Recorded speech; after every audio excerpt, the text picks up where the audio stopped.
ആരോഗ്യ ദിനം ലോകമെമ്പാടും സമാചരിക്കുകയാണ്.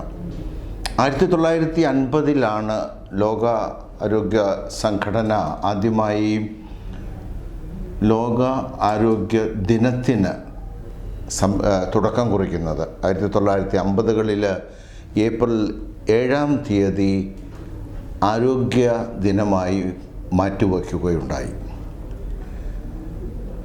മനുഷ്യൻ്റെ ആരോഗ്യം എന്നുള്ളത് മറ്റെന്തിനേക്കാളും ഉപരി പ്രാധാന്യമുള്ളതാണെന്നും അതിനെ പ്രോജ്വലമാക്കുവാനുള്ള ക്രിയാത്മക പദ്ധതികൾ സംവിധാനം ചെയ്യണമെന്നുമുള്ള ആഹ്വാനത്തോടെയാണ് ഓരോ വർഷവും ഓരോ തരത്തിലുള്ള സന്ദേശങ്ങൾ ലോകാരോഗ്യ സംഘടന പുറപ്പെടുവിക്കുന്നത്. ഈ വർഷത്തെ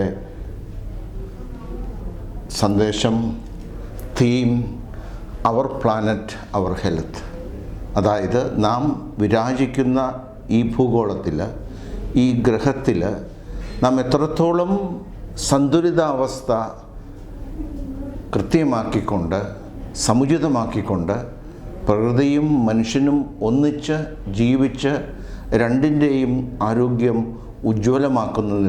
പ്രോജ്വലമാക്കുന്നതിനുള്ള സത്വര നടപടികൾ സ്വീകരിക്കുന്നുണ്ടെന്ന് ആ ചോദ്യമാണ് വാസ്തവത്തിൽ ഈ ലോക ആരോഗ്യ ദിനത്തിൽ ലോകാരോഗ്യ സംഘടന മുന്നോട്ട് വയ്ക്കുന്നത്. വാസ്തവത്തിൽ പ്രകൃതിയെ മറന്നുകൊണ്ടുള്ള ഒരു ജീവിതം, പ്രകൃതി മനുഷ്യനാവശ്യമാണെന്നും പ്രകൃതിയിലെ സസ്യജലാദികളും ജീവജാലങ്ങളും എത്രത്തോളം മനുഷ്യ ജീവിതത്തെ സുഗമമാക്കാൻ, സമ്പുഷ്ടമാക്കാൻ, സമഗ്രമാക്കാൻ ആവശ്യമാണെന്നും ഉള്ള സത്യാവസ്ഥ മനസ്സിലാക്കേണ്ടതായിട്ടാണ് ഈ വർഷം ലോകാരോഗ്യ സംഘടന അവർ പ്ലാനറ്റ് അവർ ഹെൽത്ത്, ഈ ഭൂഗോളവും ഈ ഗ്രഹവും അതിൽ അധിവസിക്കുന്ന മനുഷ്യരുടെയും സമ്പുഷ്ടമായ സമഗ്രമായ ആരോഗ്യ നിലവാരം കാത്തു പരിപാലിക്കേണ്ടതിൻ്റെ ആവശ്യകതകളെപ്പറ്റി മുന്നോട്ട് വയ്ക്കുന്നത്. ഈ അവസരത്തിൽ ഞാൻ ഒരു പ്രധാനപ്പെട്ട കഥ ഓർത്തു പോവുകയാണ്. നീൽ ഗ്രാൻഡ് എന്ന ഓസ്ട്രേലിയക്കാരൻ 85 വർഷങ്ങൾക്ക് മുമ്പ് വിരചിച്ച ദ ലാസ്റ്റ് വാർ എന്ന ഗ്രന്ഥമാണ് ഞാൻ ഓർത്തു പോകുന്നത്.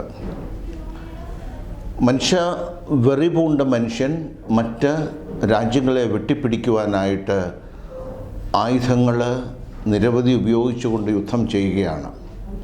അവസാനം ബാക്ടീരിയകളും വൈറസുകളും ഉപയോഗിച്ചുള്ള ഒരു ജൈവയുദ്ധത്തിന് അവർ തയ്യാറെടുക്കുകയാണ്.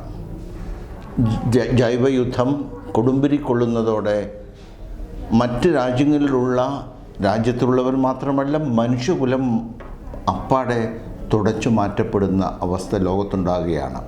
ഇത് നീൽ ഗ്രാൻഡിൻ്റെ വളരെ അതിവിശിഷ്ടമായി ചർച്ച ചെയ്യപ്പെട്ടിട്ടുള്ള ഒരു നാടകമാണ്.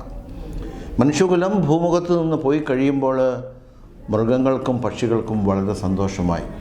അവരെല്ലാം ഒത്തുകൂടി അവർ പറഞ്ഞു, ഇതുവരെ നമ്മെ പീഡിപ്പിച്ചിരുന്ന മനുഷ്യർ ഈ പ്രകൃതിയിൽ നിന്ന്, ഭൂമുഖത്ത് നിന്ന് തുടച്ചു മാറ്റപ്പെട്ടു, നമുക്കിനി സൗകര്യപൂർവ്വം ജീവിക്കാം. കുതിര പറഞ്ഞു, ഇത്രയും നാൾ ഞാൻ വഹിച്ചുകൊണ്ട് നടന്നത് ക്രോധമുള്ള ക്രൂരഹൃദയനായ മനുഷ്യരെയാണ്. മറ്റുള്ളവരെ നിഗ്രഹിക്കണമെന്നും അവരെ വകവരുത്തണമെന്നും മാത്രം മനസ്സിൽ വെച്ചുകൊണ്ട് ക്രോധത്തോടെ മുന്നോട്ട് പാഞ്ഞു പോകുന്ന മനുഷ്യരെയാണ് ഞാൻ ചുമന്നുകൊണ്ട് പോയത്. അപ്പോൾ കുരങ്ങൻ പറഞ്ഞു, മനുഷ്യർ ഇപ്പോൾ അന്ന് പറഞ്ഞുകൊണ്ടിരുന്നത് ഞാൻ അവരുടെ പൂർവികരാണെന്നാണ്, ഞാനതിൽ ലജ്ജിക്കുന്നു. സിംഹം പറഞ്ഞത്, ഞാൻ മനുഷ്യരെ വേട്ടയാടുന്നത്, അല്ലെങ്കിൽ ഞാൻ എന്തിനെങ്കിലും വേട്ടയാടുന്നത് എനിക്ക് വിശപ്പുള്ളപ്പോൾ മാത്രം. പക്ഷെ മനുഷ്യരങ്ങനെയല്ല.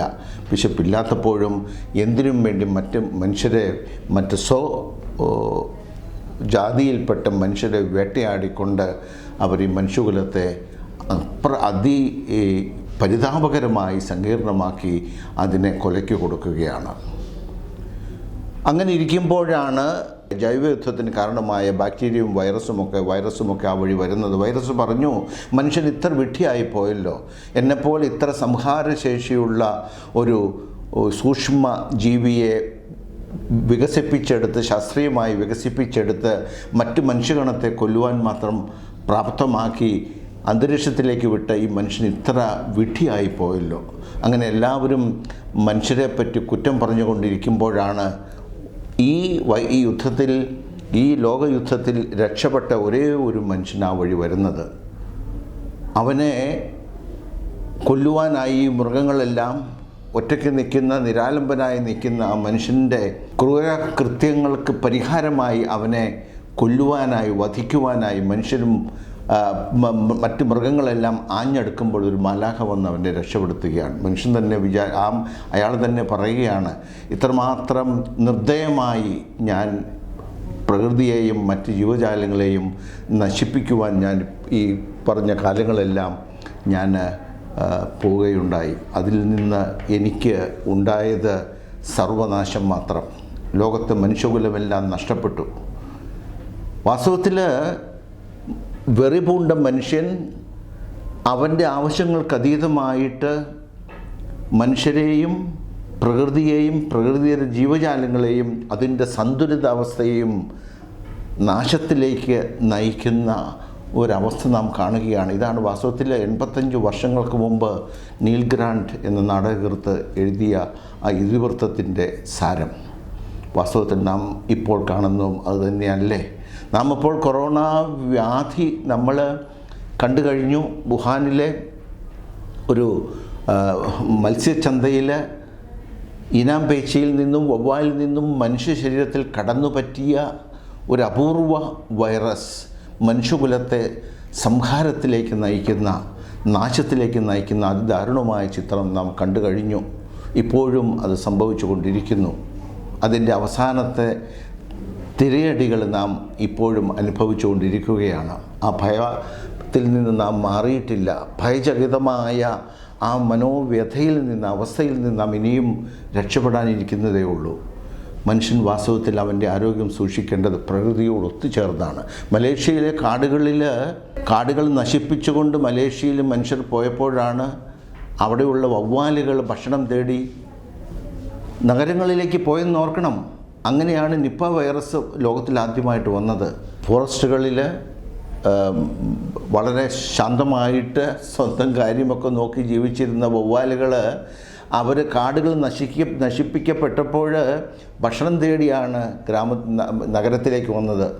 അങ്ങനെ വന്ന് ആ നിപ്പ വൈറസ് മനുഷ്യകുലത്തിൽ പകരുകയുണ്ടായി. ഒരു പാൻഡമിക്കായിട്ട്, അല്ലെങ്കിൽ ഇപ്പോൾ നാം കാണുന്ന കൊറോണ വൈറസും. ഇതിൽ നിന്നൊക്കെ നാം പഠിക്കേണ്ടത് മനുഷ്യൻ്റെ ആരോഗ്യം അവന് ഉൾക്കൊള്ളുന്ന പ്രകൃതി, ആ പ്രകൃതിയുടെ ജീവജാലങ്ങൾ, അതിലെ മൃഗങ്ങൾ, സസ്യലതാദികൾ ഇവരെല്ലാം ഉൾക്കൊള്ളിച്ചുകൊണ്ട് അവരുടെ അസ്തിത്വവും ബഹുമാനിച്ചുകൊണ്ട് ആദരിച്ചുകൊണ്ടുള്ള ഒരു സംയുക്തമായ ജീവിതമാണ് നാം സംവിധാനം ചെയ്യേണ്ടത്. ഇന്ന് അന്തരീക്ഷ മലിനീകരണം, വായു മലിനീകരണം ഇതെല്ലാം വലിയൊരു പ്രശ്നമായി മാറിക്കൊണ്ടിരിക്കുകയാണ്. ഇതെല്ലാമാണ് നമ്മുടെ ആരോഗ്യത്തിന് കൂടുതൽ ഹാനികരമായിട്ട് വരുന്നതെന്ന് നമുക്കറിയാം. അന്തരീക്ഷ മലിനീകരണം, വായു മലിനീകരണം മൂർത്തിമത്ഭാവമായി കഴിഞ്ഞ ശേഷം ഹാർട്ട് അറ്റാക്കിലേക്ക് നയിക്കുമെന്നാണ് പുതിയ പഠനങ്ങൾ പറയുന്നത്. ഇപ്പോൾ ഹൃദ്രോഗത്തിൻ്റെ പ്രധാനപ്പെട്ട ആപത് ഘടകങ്ങളിലൊന്നായി, അതായത് വർദ്ധിച്ച കൊളസ്ട്രോള്, അമിത രക്തസമ്മർദ്ദം, പുകവലി, പ്രഷർ, അമിതവണ്ണം, വ്യായാമക്കുറവ്, സ്ട്രെസ്സ്, മദ്യപാനം, ഇങ്ങനെയുള്ള ആപത് ഘടകങ്ങൾക്കിടയിൽ പ്രോജ്വലമായ മറ്റൊന്നുകൂടി ഇപ്പോൾ പറയുകയാണ്. അതായത് വായു മലിനീകരണം, അന്തരീക്ഷ മലിനീകരണം. ഇതുവഴി ഹൃദ്രോഗവും സ്ട്രോക്കും ഒക്കെ ഉണ്ടാകുമെന്നാണ് പറയുന്നത്. അപ്പോൾ പ്രകൃതിയെ ബഹുമാനിക്കാതെ, ആദരിക്കാതെ, അതുമായിട്ട് ഒന്നിച്ചു പോകാതെ, അതുമായിട്ടൊരു സന്തുലിതമായ ബന്ധത്തിലേർപ്പെടാതെ മനുഷ്യന് അസ്തിത്വമില്ല എന്നോർക്കണം. ഇത് തന്നെയാണ് വാസ്തവത്തിൽ ഈ ലോക ആരോഗ്യ ദിനത്തിൽ ലോകാരോഗ്യ സംഘടനയും അതിൻ്റെ ആരോഗ്യ പ്രവർത്തകരെയും നമ്മളെ ഉദ്ബോധിപ്പിക്കുന്നതും ഓർമ്മപ്പെടുത്തുന്നതും. നമ്മുടെ ആരോഗ്യം നമുക്ക് വലുതാണ്. മറ്റെന്തൊക്കെ ഉണ്ടെങ്കിലും എന്തുമാത്രം ധനം സമ്പാദിച്ചാലും ആരോഗ്യമില്ലെങ്കിൽ നമുക്ക് എന്തിനു കൊള്ളാം. അപ്പോൾ ഈ ആരോഗ്യ ദിനത്തിൽ നാം ഓർക്കേണ്ടത്, ആരോഗ്യം ലോക ആരോഗ്യ സംഘടനയുടെ നിർവചനത്തിൽ മനസ്സും ശരീരവും സാമൂഹികവുമായിട്ടുള്ള സന്തുലിതാവസ്ഥയിൽ ഉണ്ടാകുന്ന സന്തുഷ്ടിയും സന്തോഷവുമാണ് ആരോഗ്യം. ശരീരത്തിൻ്റെ ആരോഗ്യം മാത്രമല്ല, മനസ്സിൻ്റെയും. അവൻ വിരാജിക്കുന്ന സമൂഹത്തിലും അവൻ ഉന്നമനായി മറ്റ് സഹജീവികളുമായി, സഹജന്തുക്കളുമായി മറ്റ് പ്രകൃതിയിലെ ഓരോ തരത്തിലുള്ള വൃക്ഷലതാദികളുമായി അവൻ ഒത്തിണങ്ങി പോകുമ്പോഴാണ് സമഗ്രമായ ആരോഗ്യം ഇവിടെ സംജാതമാകുന്നതെന്ന് ഓർക്കണം. അതിനുള്ള ഒരു ഓർമ്മപ്പെടുത്തലാണ് ഈ ലോക ആരോഗ്യ ദിനത്തിൽ ഇവിടെ ഉണ്ടാകുന്നത്. ഇത് തീർച്ചയായിട്ടും നമ്മുടെ എല്ലാം കണ്ണ് തുറപ്പിക്കണം. നാം അങ്ങനെ ഒരു ജീവിത ശൈലിയാണോ നമ്മൾ അനുവർത്തിക്കുന്നത്?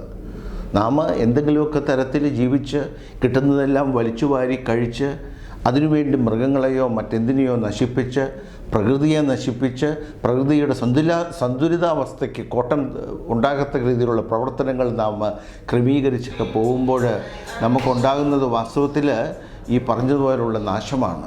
സമൂഹത്തിൻ്റെ നാശം, മനുഷ്യൻ്റെ നാശം, മനുഷ്യൻ്റെ ആരോഗ്യത്തിൻ്റെ നാശം.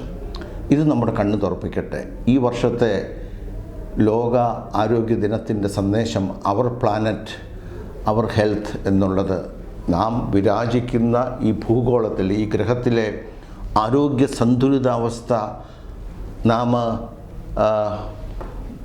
അനുവർത്തിക്കുക വഴി അതിനെ നാം ക്രിയാത്മകമായി അതിനുള്ള അവസരമൊരുക്കുക വഴി നമ്മുടെ ആരോഗ്യവും സമ്പുഷ്ടമാകണം. അതിനുള്ള എല്ലാവിധ പ്രയത്നങ്ങളും യത്നങ്ങളും നാം നടത്തണം. നാം അതിനുവേണ്ടി തുനിയണം. അതൊരു പുതിയ തുറവിയാകട്ടെ.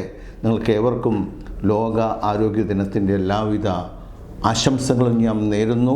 ഈ സന്ദേശം ഉൾക്കൊണ്ടുകൊണ്ട് നമ്മുടെ ആരോഗ്യത്തെ, പ്രകൃതിയുടെ ആരോഗ്യത്തെ, അന്തരീക്ഷത്തിൻ്റെ ആരോഗ്യത്തെ, നമ്മളുമായി ഒന്നിച്ച് ജീവിക്കുന്ന മറ്റ് മൃഗങ്ങളുടെ ആരോഗ്യത്തെ എല്ലാം നാം സമ്പുഷ്ടമാക്കി പ്രോജ്വലമായി നമുക്ക് മുന്നോട്ട് പോകാം. നിങ്ങൾക്ക് നല്ലത് വരട്ടെ.